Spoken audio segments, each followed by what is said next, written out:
Good morning everyone. Welcome back to my channel. I will make banana cake. First thing I'm gonna do is just mash two bananas here.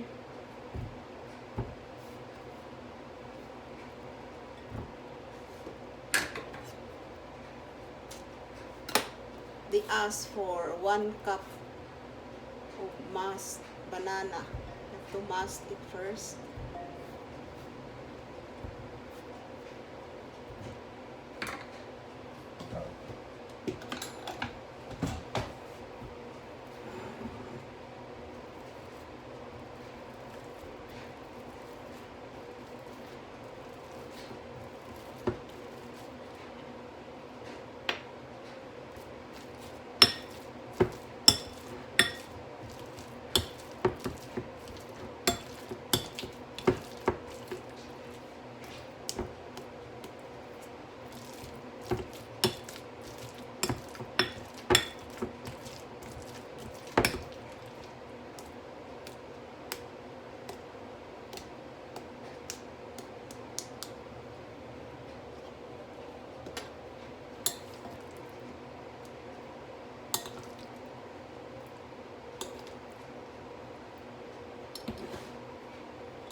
That's exactly 1 cup mashed banana.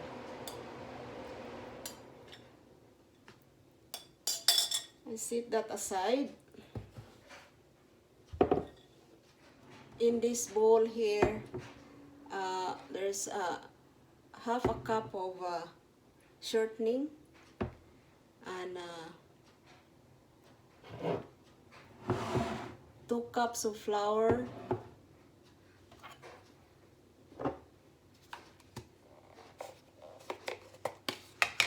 1 teaspoon of baking soda,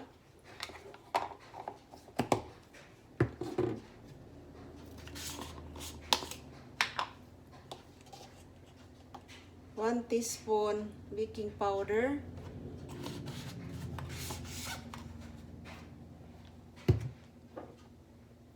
and half a teaspoon of salt.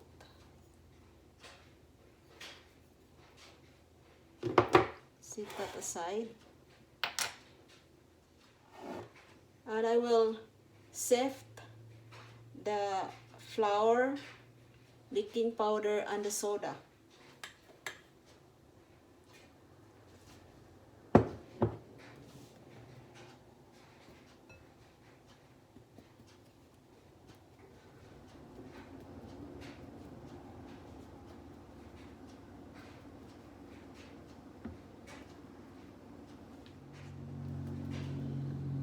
And I will sift the sugar too.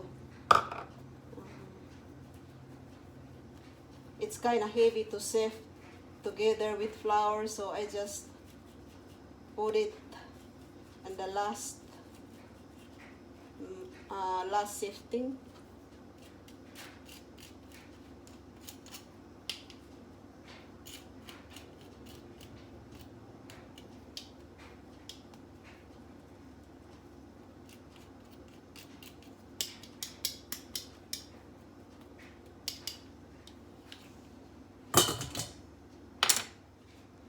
Add 1 cup of mashed banana,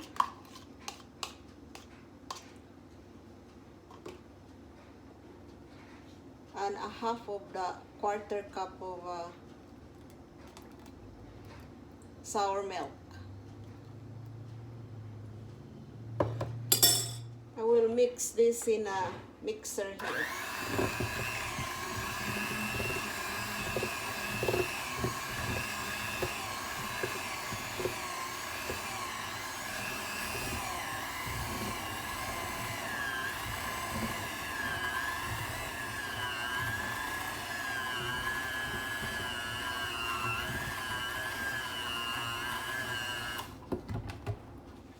And then add 2 eggs.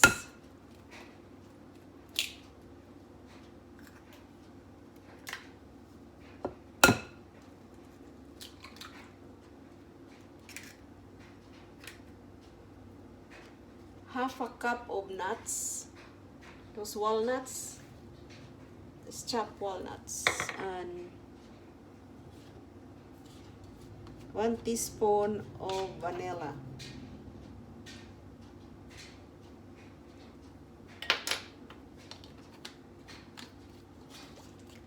And the remaining of the milk.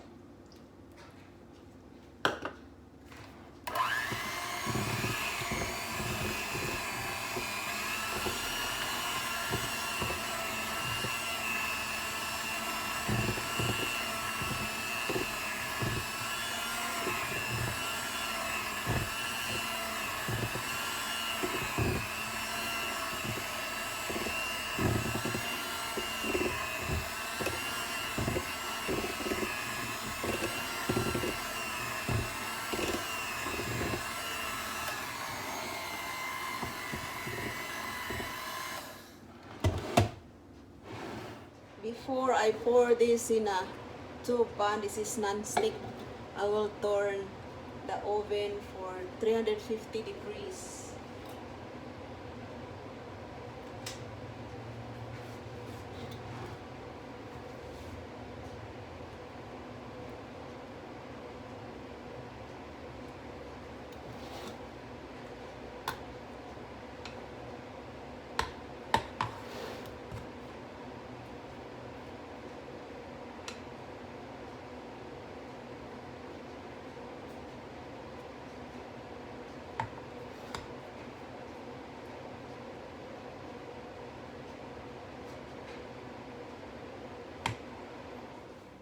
My banana cake is ready, guys. After 45 minutes, it's here. It's ready. I'm just gonna put that in a pan.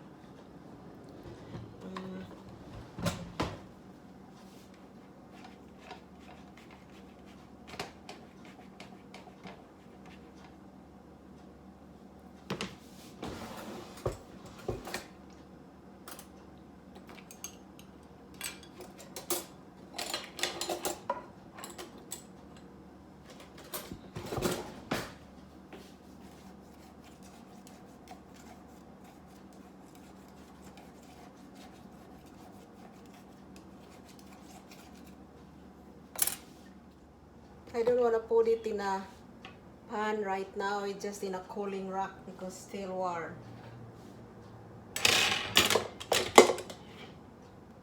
Ta-da!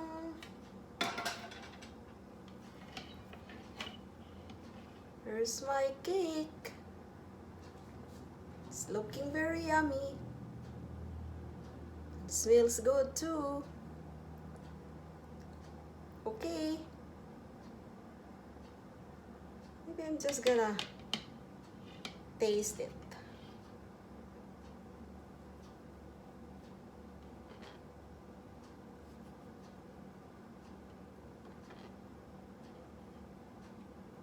Oh, still hot. Maybe later.